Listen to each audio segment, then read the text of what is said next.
I never thought I'd share this story. Not because I want to forget it, but because every time I think back, my heart trembles with a mix of guilt, longing, and something I can't quite name. My name is Alina, and I'm 63 years old, a woman who's lived through the brightest days and the darkest loneliness since my husband, Robert, passed away 5 years ago. My 63rd birthday was supposed to be just another ordinary day. A cold cup of tea, a few dusty mementos, and the relentless ticking of the clock in my empty house. But then, at the moment I least expected, the door swung open, and there he stood. Daniel, Robert's stepson, now 27, with piercing green eyes that could drown you and a smile that could melt the coldest heart. He stepped inside, holding a small, weathered wooden box, his deep voice cutting through the silence. "Alina, I couldn't let you spend your birthday alone." I gave him a faint smile, assuming it was just a kind gesture from someone who used to be family. I was wrong. That night, every boundary I'd ever set crumbled, and what happened changed my life forever. Come with me as I take you back to where it all began, a tale of forbidden desire, raw intensity, and secrets waiting to unravel. If you're ready to dive into this world, hit that subscribe button for Cheater's true stories and turn on notifications, because what I'm about to tell you will keep you hooked from start to finish.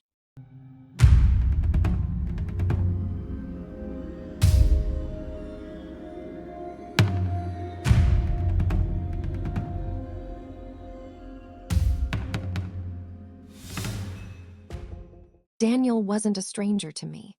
When Robert was still alive, he'd come by the house often, sometimes staying for days to help me clear out the garage or fix old odds and ends.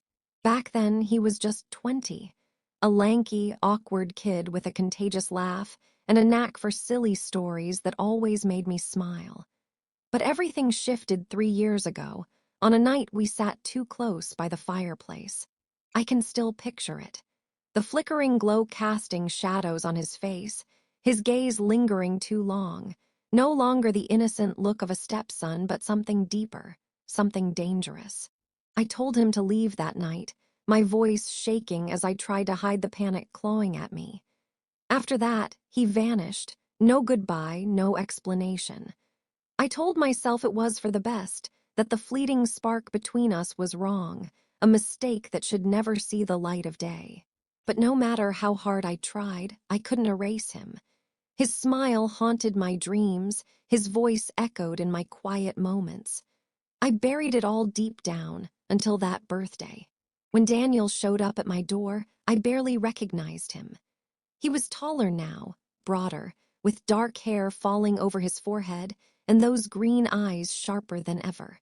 He wore a dark shirt, sleeves rolled up, exuding a confidence I'd never seen before. The wooden box he carried wasn't some random gift.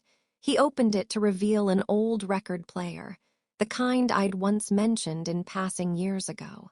"You said it reminded you of your happiest days," he said, setting my favorite vinyl, a slow jazz tune Robert used to play on winter nights, onto the turntable. As the melody filled the room, I froze, my breath catching in my throat. "How did you know?" I asked, my voice trembling despite my efforts to stay calm.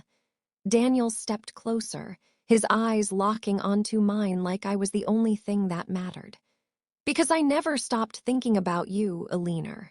Every word you said, every story you told, I kept it all. It's been with me for years." My heart pounded, threatening to break free from my chest.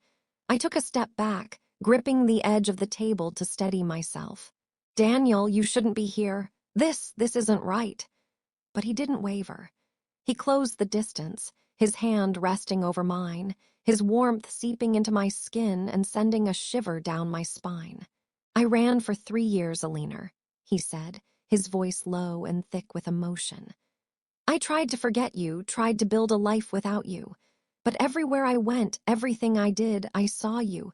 Your smile, your voice, the way you tilt your head when you're lost in thought. I can't run anymore." His confession was a spark, igniting every defense I'd built. I wanted to push him away, to scream that he was tearing everything apart, but my hand tightened around his, my body surrendering before my mind could catch up. That night, the space between us shrank with every heartbeat. He turned on the record player, pulling me into a slow dance under the dim glow of the living room lamp. His breath brushed against my hair, his voice a whisper in my ear. "Let me give you a birthday worth remembering, Alina. You deserve it." I hesitated, but his eyes, full of resolve and yearning, left me powerless. I went upstairs, opened my wardrobe, and pulled out the red dress Robert once loved. Standing before the mirror, I slipped it on, marveling at how my skin still held its smoothness, my curves still defined despite the years. I was 63, but in that moment I felt 30 again, a piece of myself reborn. As I descended the stairs, my pulse raced. When Daniel saw me, his eyes lit up, awe washing over his face. "You're more beautiful than I ever imagined," he said, his voice rough with emotion. We sat down, talking, but it wasn't just conversation. Every word, every glance carried the weight of years of suppressed feelings. He spoke of the time he'd been gone, nights he lay awake, moments he almost called me but stopped, afraid of what he'd say.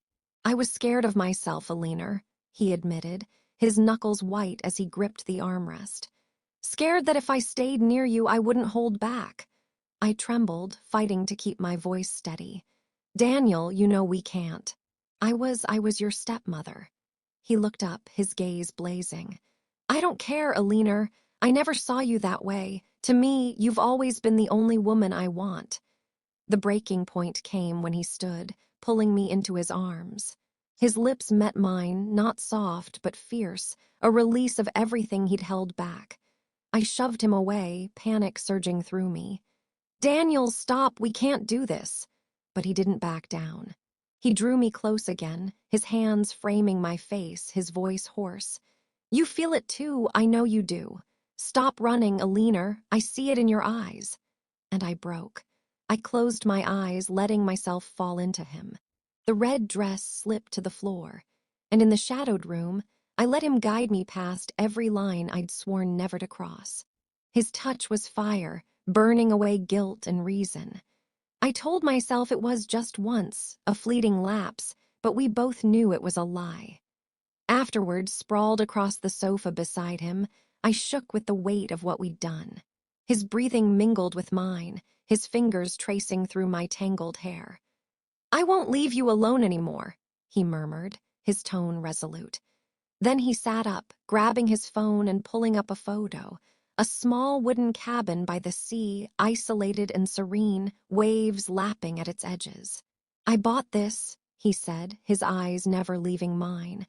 "I want to take you there, just the two of us. Let me prove this isn't just one night, Alina.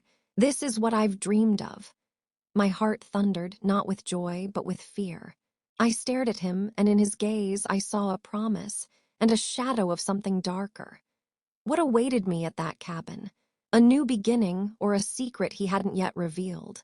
As dawn broke, I sat by the window watching Daniel sleep on the sofa, the record player silent in the corner, the vinyl still.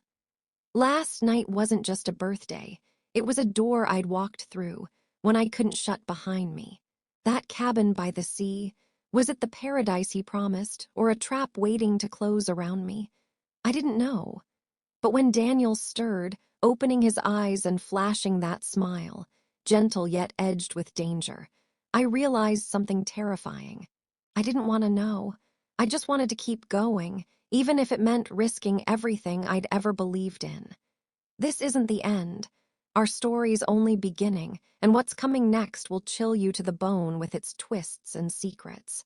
If this tale has gripped you, subscribe to Cheater's True Stories, hit that bell, and drop your thoughts in the comments below.